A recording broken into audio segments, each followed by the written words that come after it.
নমস্কার, S Bangla news online খবর সব দেখাবো আমরা।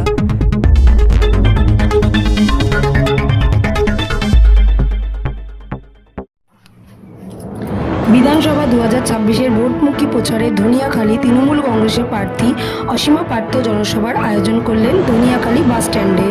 কয়েক হাজার মানুষের সমাবেশের মধ্য দিয়ে জনসভা সম্পন্ন হলো। 2026-এর বিধানসভা নির্বাচনে জিতে বিধায়িকা হওয়ার পরে অসীমা পাত্র মহাশয়া কী তার আগামী কর্মসূচি করবেন তা তার তুলে ধরলেন জনগণের মাঝখানে। একই সঙ্গে এসআইআরের আদিবাসী সমাজের ও সাধারণ মানুষের নাম বাদ যাওয়াকে কেন্দ্র করে বিক্ষিপ্ত অশান্তির সৃষ্টি হয়েছে তারও সমালোচনা করলেন তিনি।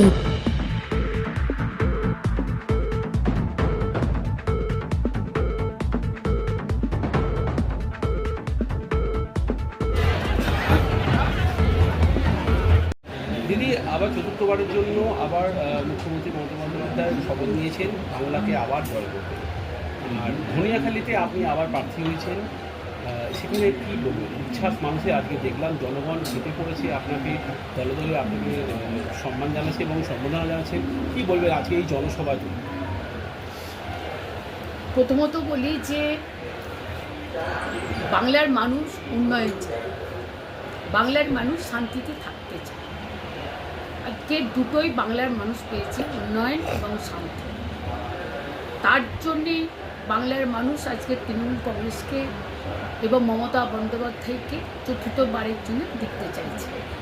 তার কারণ হচ্ছে, আপনারা দেখেছেন যে 12 বছর দিল্লিতে বিজেপি সরকার জমিদাররা ক্ষমতায় আছে, কিন্তু বাংলাকে যেভাবে বঞ্চিত, যেভাবে লাঞ্ছিত করেছে, যেটা কল্পনা করা যায় না। তা আজকে মানুষকে বারবার লাইনে দাঁড় করিয়েছে। একবার নোটবন্দির সময় লাইনে দাঁড় করালো, একবার আধারের সময় লাইনে দাঁড় করালো, আবার ব্যাংকের অ্যাকাউন্টের সাথে লিঙ্ক করার জন্য লাইনে দাঁড়ালো, আবার আধারকে রিনিউ করার জন্য লাইনে দাঁড়ালো, আবার এসআইআরের জন্য লাইনে দাঁড়ালো, আবার গ্যাসের দাম বৃদ্ধির জন্যে, আবার গ্যাস নেওয়ার জন্য তাদেরকে লাইনে দাঁড়াতে হচ্ছে। তাহলে আজকে মানুষ কোন দিকে থাকবে? যে মানুষ সে স্বাচ্ছন্দ্যে থাকতে চায়, শান্তিতে থাকতে চায়, উন্নয়নের সঙ্গে সে থাকতে চায়, তাই তো তারা বাংলার মানুষ আজকে মমতা বন্দ্যোপাধ্যায়ের দিকে যাচ্ছে। একদিকে এসআইআর যেভাবে মানুষকে ভোটার অধিকার থেকে নিজেদের বঞ্চিত করে দিচ্ছে, এবং দেখা যাচ্ছে যে যারা বৈধ ভোটার, যাদের বাবা মার ভোটের নাম আছে, অথচ তাদের সন্তানদের নাম চলে যাচ্ছে। এই জায়গা থেকে দাঁড়িয়ে আপনাদের আগামী দিনে প্রতিবাদ এবং প্রতিরোধ কী থাকবে, কী স্ট্র্যাটেজি থাকবে?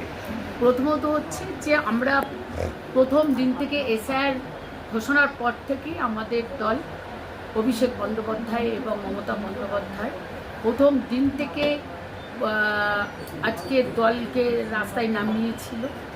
আবার আজকেও আমরা সেই অবস্থাতেই মানুষের হাহাকার, যেটা আজকে দেখেছেন কত মানুষের নাম কেটে যাচ্ছে, তারা আতঙ্কে আছে, হাহাকার করছে। তারা আজকে এই নামগুলো কেটে তারা ভাবছে সবথেকে বেশি নাম কেটেছে মুসলিম অ্যান্ড আদিবাসী সম্প্রদায় এবং এসসি সম্প্রদায় এবং জেনারেল কাস্টরও আছে। কিন্তু ব্যাপার হচ্ছে যে এরা ভাবছে নাম কেটে আজকে জয় করবে, বাংলা জয় করবে, সে তো হবে না। তার কারণ বাংলার মানুষ অলরেডি সিদ্ধান্ত নিয়ে নিয়েছে, তারা বাংলার জয়, বাংলার মেয়েকে আগামী দিনে মুখ্যমন্ত্রী হিসাবে তারা পাবে। আচ্ছা দিদিভাই, দুটো মুখ, একটা হচ্ছে ভ্রান্ত নীতি যেটা আপনারা তৃণমূল থেকে বারবার বলেন, আর সামনেই যে গ্যাসের যে প্রবলেম, অথচ ইরান সরকার ভারতকে পুরো ফ্রি করে দিয়েছে যে জল থেকে, সমুদ্র থেকে চলে আসবে ভারতে। সেই পথে এখন পর্যন্ত অনেক জাহাজ ঢুকেছে, তবুও কেন এই ক্রাইসিস? এই ব্যাপারে আপনাদের কি আগামী নির্বাচনে এটাই কি ট্রাম্পকার? দেখুন, আমি একটা কথা বলছি, ভারতবর্ষের যিনি প্রধানমন্ত্রী, তাকে তো ভারতবর্ষের 140 কোটি নাগরিককে স্বাচ্ছন্দ্য রাখতে হবে, তাই তো তাদের রাখতে হবে।